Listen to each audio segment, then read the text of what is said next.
அன்பு உறவுகளுக்கு வணக்கம். அன்பு மக்களே, நம்முடைய புதிய திருத்தந்தைக்கும் பிரச்சனைய உண்டாக்க ஆரம்பிச்சிட்டாங்க. சொல்லணும் அப்படின்னா ஸ்கெட்ச் போட ஆரம்பிச்சிட்டாங்க அப்படின்னே சொல்லலாம்.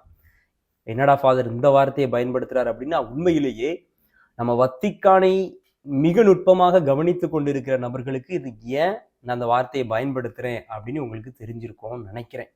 தெரியல அப்படின்னா அந்த காணொலியில் நீங்க நல்லா தெரிஞ்சுக்க போறீங்க. நான் சுருக்கமாவே சொல்றேன். திருத்தந்தை 16ஆம் பெனடிக்ட் அவருடைய பணியை அவர் ரிசைன் பண்றாரு, ராஜினாமா பண்றாரு அப்படின்னா அதுக்கு காரணம் அவர் இந்த விஷயத்தை கை வச்சதுதான். அதே போல இப்பொழுது நம் மத்தியிலே வாழ்ந்து இறந்த திருத்தந்தை பிரான்சிஸ், ஏழைகளின் திருத்தந்தை என்று கிறிஸ்தவர்கள் மட்டுமல்லாது மற்ற மதத்தினரும் கொண்டாடி தீர்த்தார்களே, அந்த திருத்தந்தைக்கும் ஒரு பிரச்சனை வந்தது. அவர் மீதும் பல விமர்சனங்களை திருவைக்குள்ளும் வெளியும் இருந்து வைக்கப்பட்டது. அது என்ன பிரச்சனை அப்படின்னா, அவரும் இந்த பிரச்சனையை தொட்டதுக்கு பிறகுதான். அப்படிப்பட்ட ஒரு பிரச்சனையை புதிய திருத்தந்தை லியோ அவர்களுக்கும் கொண்டு வந்துட்டாங்க. அது என்ன அப்படிங்கிறதா இந்த காணொலியில நம்ம முழுமையாக பார்க்க போகிறோம். அன்பு மக்கள், இதை ஏன் நான் உங்ககிட்ட பேசுறேன் அப்படின்னா, இன்னைக்கு நம்ம மக்களுக்கு எல்லாமே தெரிந்திருக்க வேண்டும். குறிப்பாக என்னை பின்பற்றுகிற மக்களுக்கு நம்முடைய கத்தோலிக்க திருவையில் இருக்கிற எல்லா விடயங்களும் மிக தெளிவாக தெரிந்திருக்க வேண்டும். ஏன்னா இன்னைக்கு நம்ம தமிழ்ல நிறைய பேர் இதை குறித்து பேசுவதே கிடையாது, நிறைய நம்ம மக்களுக்கு இதை சொல்லி தருவதே கிடையாது. ஆனா பிற மொழிகள்ல, குறிப்பாக ஆங்கிலத்துல இதெல்லாமே நிறைய பேர் பேசியிருக்கிறாங்க. அதுதான் உங்களோடு நான் பகிர்ந்து கொள்ள போகிறேன். அதனால காணொலிக்கு முதல் முறையாக வாரீங்க, இதுவரைக்கும் நம்ம சேனலை சப்ஸ்கிரைப் பண்ணல அப்படின்னா சப்ஸ்கிரைப் பண்ணிக்கோங்க. நிறைய விடயங்களை நம்முடைய திருவையில என்ன நடக்கிறது, நம்முடைய விவிலியம் குறித்து, நம்முடைய திருச்சபை குறித்து, இது எல்லாத்தையும் நம்ம அக்கு வேறா ஆணி வேறா நீங்க தொடர்ந்து தெரிந்து கொள்ளலாம். வாங்க காணொலிக்குள்ள போகலாம். அன்பு மக்களை, 267வது திருத்தந்தையாக இறைவன் நமக்கு கொடுத்திருப்பவர் தான் திருத்தந்தை 14ஆம் லியோ. இவர்தான் முதல் அமெரிக்காவை சார்ந்த திருத்தந்தை. இவர்தான் முதல் அகுஸ்தினார் சபையை சார்ந்த திருத்தந்தை அப்படின்னு சொல்லி பல பெருமைகளுக்கு சொந்தக்காரர். இறை ஞானம், எளிமையான வாழ்க்கை, எடுத்துக்காட்டான எல்லாரையும் அரவணைக்கின்ற தன்மையினால இன்னைக்கு அவர் திருத்தந்தையாக உயர்த்தப்பட்டிருக்கிறார் அப்படின்னு நம்ம சொன்னாலும், அவர் ரொம்ப தெளிவா சொல்றாரு, நான் இன்னைக்கு திருத்தந்தையா ஆனதுக்கு காரணம் என்னுடைய திறமையோ, என்னுடைய கடின முயற்சியோ, உழைப்போ கிடையாது. மாறாக இறைவன் என் மீது அவருடைய இரக்கத்தை, அவருடைய கருணையை காட்டியிருக்கிறார். உங்களுக்கு நான் பணி செய்ய அப்படின்னு சொல்லிதான் அவருடைய பேச்சுகளில் நம்ம அண்மையில பார்த்தோம். அன்புமக்களை, இப்படிப்பட்ட இந்த அருமையான திருத்தந்தை நமக்கு கிடைத்ததற்கு முதல்ல இறைவனுக்கு நம்ம நன்றி சொல்ல கடமைப்பட்டு இருக்கிறோம். ஆனாலும் ஆண்டவர் இயேசு கிறிஸ்துவ எப்படி சதுசேயர்களும் பரிசேயர்களும் சுத்தி சுத்தி சுத்தி வந்து அவருக்கென ஒரு வலையை விரித்து கொண்டே இருந்தாங்க பாருங்க, அதே போல திருச்சபையில எப்பொழுதுமே திருத்தந்தையர்களுக்கு நடந்து கொண்டே இருக்கும். இவரை எப்படி மாட்ட வைக்கலாம், இவர் வாயிலிருந்து ஒரு சின்ன வார்த்தையாவது வந்துடாதா, அதை ஒரு பெரிய பிரச்சனையா உருவாக்கி டிபேட் ஆக்கி சோசியல் மீடியா, டிவி சேனல் எல்லாத்துலையும் பேசி அப்படியே அவருடைய பெயரை களங்கப்படுத்தி கிறிஸ்தவத்தை கொச்சப்படுத்திடலாம் அப்படின்னு சொல்லிட்டு ஒரு குரூப் எப்பவுமே அலைந்து கொண்டே இருக்கும். இப்போ அண்மையில பொறுப்பெடுத்த நாளில இருந்து இவர் மீது வைக்கப்பட்ட ஒரு கேள்வி என்ன அப்படின்னா, LGBTQ இதை குறித்து இந்த திருத்தந்தையினுடைய நிலைப்பாடு என்ன, இவருடைய பார்வை என்ன அப்படிங்கிறது தான். மக்களை, நிறைய பேருக்கு LGBTQ தெரிஞ்சிருக்கும். தெரியாத ஒரு சிலர் இருந்தீங்க அப்படின்னா சுருக்கமா சொல்றேன். ஓரினை சேர்க்கையால இணைகிறவர்கள், ஆண் ஆணோடும் பெண் பெண்ணோடும். இது போக LGBTQ நிறைய எக்ஸ்பிளனேஷன் இருக்கு, தேடி தெரிஞ்சுக்கோங்க. அப்ப இந்த ஓரினை சேர்க்கையாளர்களை குறித்து இவருடைய நிலைப்பாடு என்ன, கருத்து என்ன அப்படிங்கிறத நிறைய பேர் நிறைய இடத்துல டிஸ்கஸ் பண்றாங்க. அப்படி டிஸ்கஸ் பண்ணிக்கிட்டு இருக்கும்போது இவருடைய பழைய வாழ்க்கைக்குள்ள போறாங்க. 2012ஆம் ஆண்டு ஆயராக இருந்த பொழுது இவர் இதை குறித்து ஒரு செய்தியை பகிர்ந்திருக்கிறார். என்ன அப்படின்னு சொன்னா, ரொம்ப தெளிவா சொல்றாரு, இது நல்ல வாழ்க்கை முறை அல்ல. It is not a right life style. Homosexuality அப்படிங்கிறது சரி கிடையாது அப்படின்னு சொல்லி தன்னுடைய கண்டனத்தை அவர் மிக தெளிவாக பதிவு செய்திருக்கிறார். இப்பொழுது அந்த காணொளியை எடுத்து இன்னைக்கு பரப்பி கொண்டிருக்கிறார்கள் இவருக்கு எதிராக வேலை பார்க்கக்கூடிய நபர்கள்.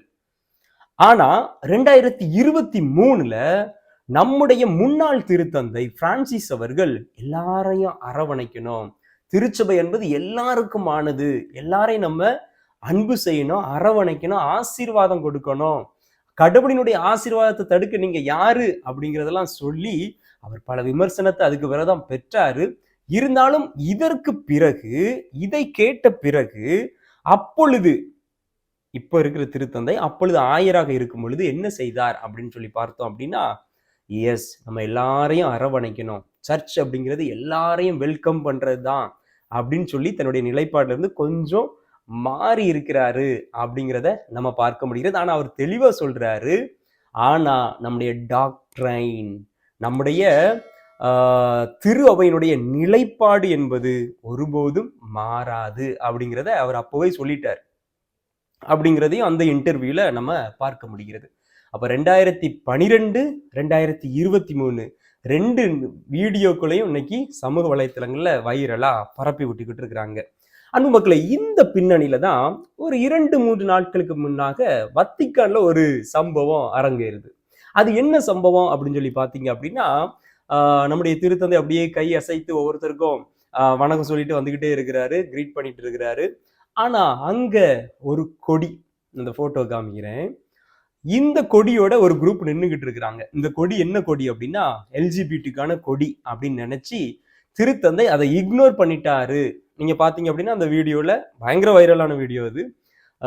உண்மையிலேயே பாக்குறதுக்கு அப்படிதான் இருக்கும், எனக்கு கூட அப்படிதான் தோணுச்சு.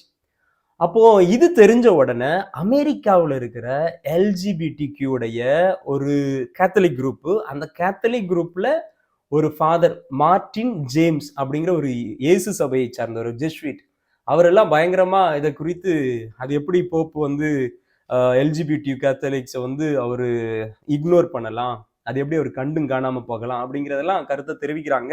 ஆனா அதுக்கப்புறம் தான் தெரிய வருது, அது எல்ஜிபிடி கொடியே கிடையாது, அது பொதுவா இத்தாலி நாட்டை பொறுத்த வரைக்கும் பீஸ் அப்படிங்கிறதுக்கான ஒரு கொடி தான்.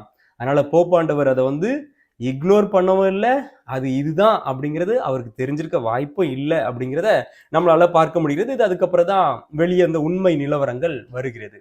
அன்பு மக்களே, இதுல இருந்தே நீங்க நல்லா கவனிச்சிங்க அப்படின்னா, எப்போ திருத்தந்தைக்கு எதிராக நம்ம செயல்படலாம், எப்போ திருத்தந்தை ஏதாவது ஒரு சின்னதை ஒண்ணு செஞ்சிருவாரு, அதை பிடிச்சிக்கலாம் அப்படின்னு சொல்லிட்டு ஒரு கூட்டம் கங்கணம் கட்டிக்கிட்டு அலைந்து கொண்டிருக்கிறது அப்படிங்கிறத நம்மளால பார்க்க முடிகிறது.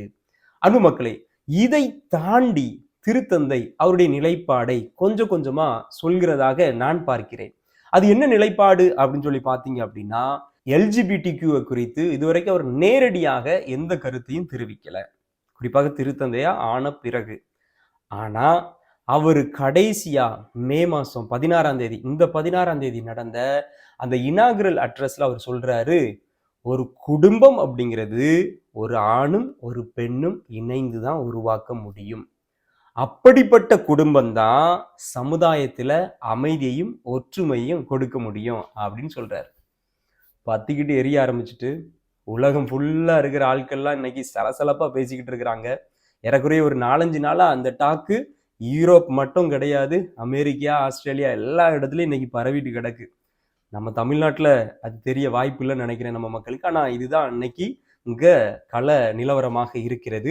அப்போ இவரு கண்டிப்பா எகெயின்ஸ்ட் எல்ஜிபிடிக்யூ தான் அப்படின்னு ஒரு சாரார் பிடிச்சுக்கிட்டாங்க. இன்னொரு சாரார் இல்லப்பா, அவரும் போப் பிரான்சிஸ் போல இன்க்ளூசிவா எல்லாரையும் உள்ளடக்கி அரவணைத்து கொண்டு போவாரு, பொறுத்திருந்து பார்க்கலாம் அப்படின்னு சொல்லிக்கிட்டு இருக்கிறாங்க. எனக்கு என்ன வருத்தம் அப்படின்னா, இந்த பிரச்சனையினாலதான் பெனடிக்ட் 16th போப்புக்கும் பிரச்சனை, போப் பிரான்சிஸுடைய பெயரும் கெடுக்கப்பட்டது அப்படிங்கிறது. என்ன செய்ய போறாரு நம்முடைய திருத்தந்தை அப்படிங்கிறத பொறுத்திருந்து தான் பார்க்கணும். நீங்க குறிப்பா இந்த எல்ஜிபிடிக்யூவை எப்படி நம்ம ஏற்றுக்கொள்ளலாமா, ஏற்றுக்கொள்ளக்கூடாதா, திருச்சபையினுடைய உறுப்பினராக நீங்க என்ன நினைக்கிறீங்க அப்படிங்கிறத கமெண்ட்ல சொல்லுங்க. ஆனா ஒரு 3 விடயங்களை நான் ரொம்ப தெளிவா சொல்ல விரும்புறேன் இந்த காணொலியினுடைய இறுதியாக. என்ன அப்படின்னா, 1, இயேசுவுக்கு எப்படி பரிசேயர்களும் சதுசேயர்களும் அப்படியே சுத்தி சுத்தி சுத்தி வந்து பிரச்சனைகளை உருவாக்கினார்களோ, அதே போல திருத்தந்தைக்கும் பிரச்சனைகளை உருவாக்க ஆரம்பித்து விட்டார்கள். 2வது, அவர் பார்த்தாலும் சிரிச்சாலும் கையசைச்சாலும் நடந்தாலும் ஏன் இப்படி நடக்காரு அப்படிங்கிற அளவுக்கு அவரை க்ளோஸா வாட்ச் பண்ணிக்கிட்டே இருக்கிறாங்க மக்கள். அதனால இந்த பணி அப்படிங்கிறது, திருத்தந்தையாக பொறுப்பெடுத்திருக்கிற இந்த பணி அப்படிங்கிறது சாதாரண விடயம் கிடையாது.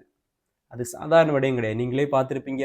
அவர் கையில அந்த ஃபிஷர்மேன் ரிங் போடும்போது, அவர் அப்படி உள்ளுக்குள்ள இந்த கஷ்டத்த எமோஷனலா எப்படி எமிட் பண்ணாரு அப்படிங்கிறத பார்த்துருப்பீங்க. நாள் அனௌன்ஸ்மெண்ட் குடுத்த உடனே அவர் வந்து மக்கள அட்ரஸ் பண்ணும்போதும், அவருக்குள்ள இருந்த அந்த கஷ்டத்த ஒரு குருவானவராக என்னால புரிந்து கொள்ள முடிகிறது. அந்த அளவிற்கு இது ஒரு கடினமான பணி.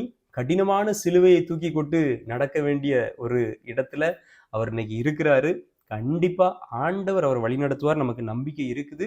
3வது நம்முடைய திருத்தந்தைக்காக தினமும் நம்ம ஜெபிப்போம். அவர் எடுத்திருக்கிற இந்த பொறுப்பு அப்படிங்கிறது சாதாரண பொறுப்பு கிடையாது. அவர் சுமக்கின்ற இந்த சிலுவை அப்படிங்கிறது சாதாரண சிலுவை கிடையாது. நம்முடைய ஜெபத்துல அவரோடு சேர்ந்து நாமும் இந்த சிலுவையை சுமப்போம். அன்பு மக்களே, உங்களுடைய பதிவுகளை, உங்களுடைய கருத்துக்களை கீழே பதிவு செய்ய மறந்து விடாதுங்க. இணைந்திருப்போம், விழித்திருப்போம், ஜெபித்திருப்போம். God bless you.